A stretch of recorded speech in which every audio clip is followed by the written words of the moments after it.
Permisi, selamat siang Bu. Selamat siang, silakan masuk, silakan duduk Mbak. Baik Bu, makasih Bu. Ya, sama-sama Mbak. Sendirian aja Mbak? Iya, sendirian aja Bu. Sebentar Mbak, saya ambilkan minum dulu ya Bu. Silakan diminum Mbak. Barangkali haus, perjalanannya jauh ya Mbak? Terima kasih ya Bu. Iya Bu, perjalanannya jauh Bu, kurang lebih perjalanannya 4 jam Bu kalau ke sini. Oh, dari mana Mbak? Dari Wonogiri Bu. Oh alah, jauh banget ya Mbak. Sebelumnya saya mohon maaf, dengan Mbak siapa ya? Perkenalkan Bu, nama saya Florentia Bu.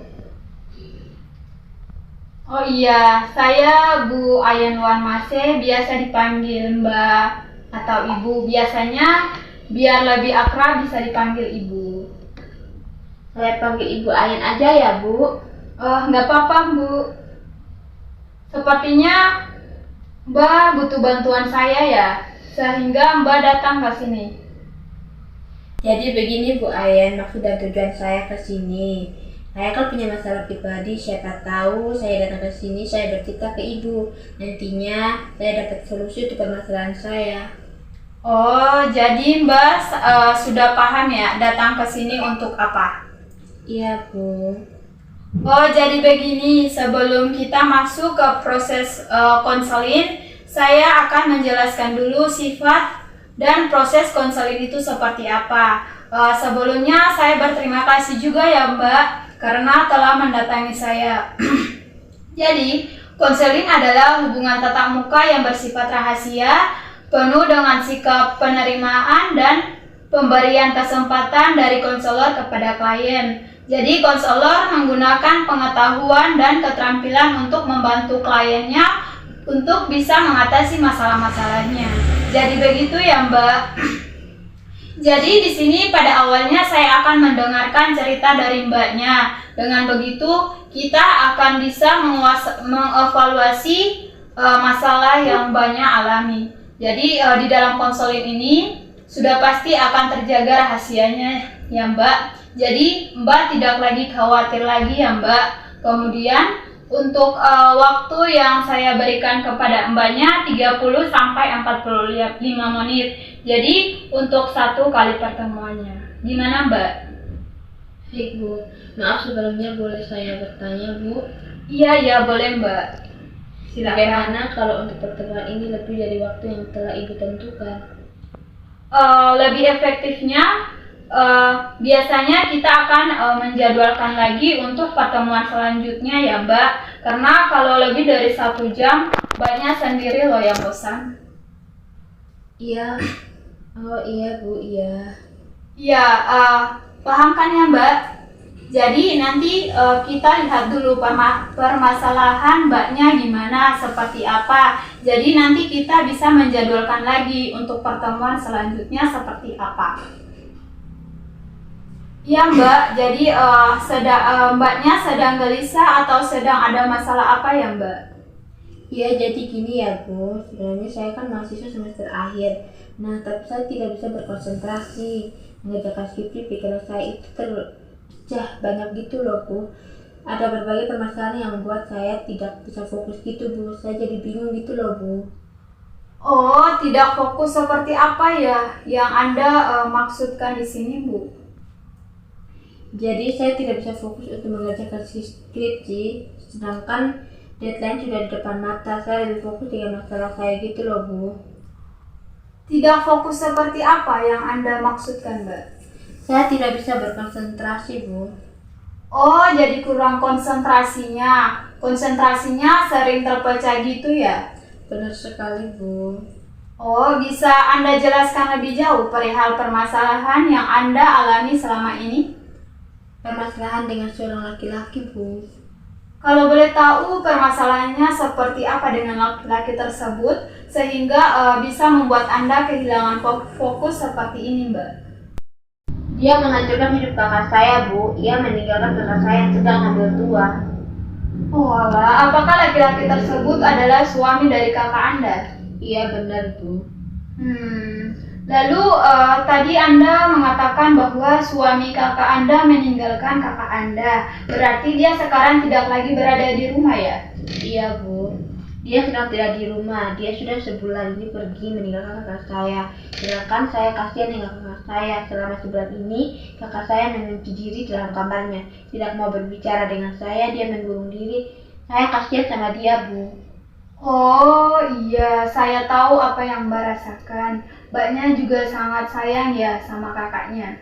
Iya benar Bu, dia satu-satunya saya miliki sekarang Bu. Jadi Anda tidak fokus dan merasa sedih karena memikirkan kakak Anda atau memikirkan suami kakak Anda.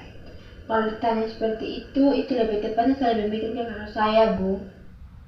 Berarti Anda ini beranggapan bahwa Anda tidak fokus dan merasa sedih karena memikirkan kakak Anda ditinggalkan oleh suaminya ya? Iya benar Bu. Lalu sampai saat ini kepedulian Anda tertuju pada kuliah dengan harapan ingin fokus pada skripsi. Mungkin sekarang ini Anda tinggal merevisi mengenai permasalahan kakak Anda. Yang menjadi fokus utama atau lebih fokus ke hal yang lain? Ya enggak juga sih Bu, saya ingin fokus dan berkonsentrasi dengan mengerjakan skripsi saya. Karena saya juga punya target yang harus bisa lulus tepat waktu dalam waktu tahun ini. Tapi bagaimana ya Bu, saya bingung sekali Bu. Bingung kenapa? Saya yakin Anda berbicara apa adanya mengenai perihal permasalahan yang Anda alami selama ini. Anda bisa menjelaskan semuanya mengenai permasalahan Anda saat ini. Selain permasalahan kakak saya kan juga bekerja Bu. Ketika saya sudah capek bekerja, saya kan pengen lagi istirahat Bu di rumah. Tapi saya ini nggak bisa istirahat Bu karena ada permasalahan yang ganjal di hati saya Bu mengenai pekerjaan bekerja saya juga Bu. Oh, kalau begitu kalau boleh tahu, Anda sekarang bekerja di mana, Mbak? Kebetulan saya bekerja di salah satu perusahaan di Surakarta Bu. Salah satu teman kerja saya ada yang memandang tidak enak kepada saya Bu, karena menurut saya hasil produksi saya lebih banyak dibandingkan dengan dia. Oh, jadi itu yang menjadi masalah Anda di tempat kerja Anda selama ini? Iya Bu, itu yang membuat saya jadi kepikiran Bu. Lalu bagaimana Anda tahu kalau teman Anda tidak menyukai Anda? Kelihatan dari raut wajahnya ketika dia melihat saya, mukanya kayak nggak suka gitu Bu. Oh, apa dia juga seperti itu ketika melihat teman-teman Anda yang lain? Kalau masalah itu saya belum menanyakan kepada teman-teman saya yang lain Bu. Apakah dia memang melakukannya seperti itu kepada saya atau teman-teman yang lain? Mungkin nanti saya coba menanyakan kepada teman-teman saya yang lain. Oh iya, saya mengerti apa yang Anda rasakan. Tapi itu mungkin bukan salah satu yang Anda fokuskan untuk saat ini. Mungkin Anda hanya harus memikirkan salah satu dari beberapa permasalahan yang Anda rasakan. Bagaimana? Iya juga sih Bu, saya juga ingin fokus ke skripsi saya. Lalu perihal teman Anda yang Anda rasakan tidak menyukai Anda, apakah hal tersebut berdampak pada finansial Anda? Kalau saya rasa untuk saat ini tidak berdampak dalam kinerja saya. Oke, jadi lalu bagaimana dengan hal yang lainnya? Gimana ya Bu ya? Saya pikir itu nggak masalah sih buat saya sebenarnya, selagi dia tidak mengganggu kinerja saya dalam perusahaan. Oke, kita kembali ke permasalahan skripsi Anda terlebih dahulu ya.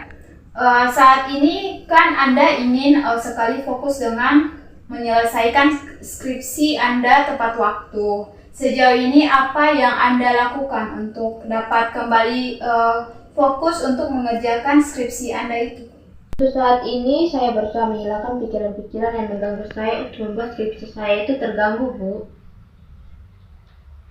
Lalu?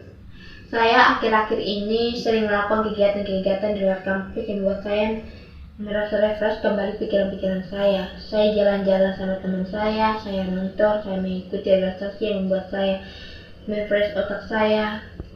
Apakah hal-hal seperti itu dapat membuat Anda fokus kembali kepada pekerjaan skripsi Anda saat ini? Tidak, Bu.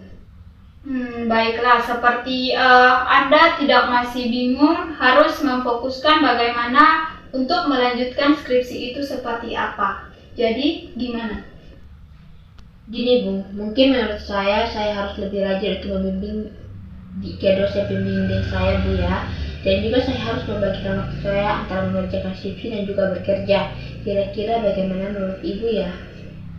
Bagus sih, mengenai hal itu saya rasa Anda sudah lebih paham ya bagaimana seharusnya yang Anda lakukan agar skripsi Anda segera selesai dan Anda dapat wisuda dengan tepat waktu. Apakah Anda Anda itu bekerja dalam berbagai shift? Iya, Bu, seminggu saya masuk pagi, seminggu lagi saya masuk sore, Bu. Lalu bagaimana dengan jadwal kuliah Anda? Masalah jadwal kuliah saya saya bergantian, Ibu. Jika saya masuk kerja pagi, maka saya ambil jadwal kuliah sore. Namun ketika saya masuk kuliah sore, saya ambil jadwal kuliah pagi, Bu. Karena saya juga bingung ketika jadwal kontrak saya, sampai saya juga bingung gitu loh. Ya, saya mengerti dengan kondisi Anda. Pasti memang berat menjalankan harus kuliah dan harus bekerja, itu memang sangat berat. Sekarang Anda sudah semester akhir ya, berarti Anda juga harus meminimalkan beban yang Anda rasakan. Saya kira Anda juga mampu menghadapi beban itu, meskipun jadwal Anda terkadang memang bentrok ya, di antara kerja dan kuliah. Saya yakin ke depannya Anda juga pasti bisa dan ikut dan kuat, karena sejauh ini Anda juga dapat melalui itu semua kan? Ya sih, Bu ya. Karena kalau dipikir-pikir itu ternyata saya bisa melalui itu semua. Iya, itu semua karena kemauan Anda dan kemampuan Anda. Anda juga bisa bertekad melalui segala beban yang Anda rasakan. Buktinya sejauh ini Anda bisa kan melaluinya? Iya, Bu, bisa. Nah, itu bagus. Bagaimana? Mungkin Anda masih bingung untuk saat ini? Untuk saat ini tidak sih, Bu. Saya merasa sudah punya sedikit gambaran mengenai apa yang saya lakukan untuk menyelesaikan skripsi saya. Oke. Bagus kalau begitu. Mungkin apa rencana Anda untuk pengerjaan skripsi selanjutnya? Mungkin saya akan membuat jadwal apa saja yang harus saya lakukan atau kerjakan. Begitu juga skripsi saya. Nah, setelah itu saya akan menemui dosen pembimbing saya untuk mengkonsultasi skripsi saya dan mungkin ada perbaikan-perbaikan. Oh iya. Baiklah, saya akan mengapresiasikan rencana Anda saat ini. Setelah itu kita berdiskusi bagaimana perasaan Anda saat ini. Untuk saat ini saya merasa lega, Bu, karena ada seseorang yang mau mendengarkan cerita saya, Bu. Oke, bisa kita simpulkan pembicaraan kita hari ini bahwasanya jadi Anda di sini untuk memiliki permasalahan tidak fokus terhadap skripsi dan permasalahan yang kakak Anda alami. Nah, yang membuat Anda menjadi kepikiran saat ini. Jadi lalu Anda membuat rencana-rencana yang akan Anda lakukan. Untuk pertemuan selanjutnya bisa kita bertemu lagi untuk mengevaluasikannya. Rencana-rencana Anda yang telah Anda lakukan. Sangat bisa, Bu. Untuk pertemuan selanjutnya kita akan membahas mengenai evaluasi terkait dengan rencana yang telah Anda buat. Kemudian kita akan membicarakan terkait dengan perihal masalah Anda yang lainnya. Ya, baik, Bu. Kalau begitu, kapan kita akan bertemu lagi, Mbak? Mungkin minggu depan bisa, Bu. Oke. Baik, kalau begitu kita akan bertemu di minggu depan. Sementara ini, apakah yang masih ingin Anda tanyakan lagi? Saya kira ini sudah cukup, Bu. Oke. Tidak ada lagi yang ingin Anda sampaikan, kan? Tidak ada lagi, Bu. Sudah cukup, Bu. Kita tutup pembicaraan kita kali ini ya. Saya sangat berterima kasih juga kepada Mbak karena telah menemui saya, telah mempercayai saya. Saya berterima kasih sebanyak-banyaknya ya, Mbak. Terima kasih juga ya, Bu. Isi terlebih dahulu ya Mbak. Ini untuk terkait penanganan selanjutnya. Biodatanya, identitas dirinya diisi dengan lengkap ya Mbak. Baik Bu, ini sekalian tanda tangannya juga ya Bu? Iya Mbak.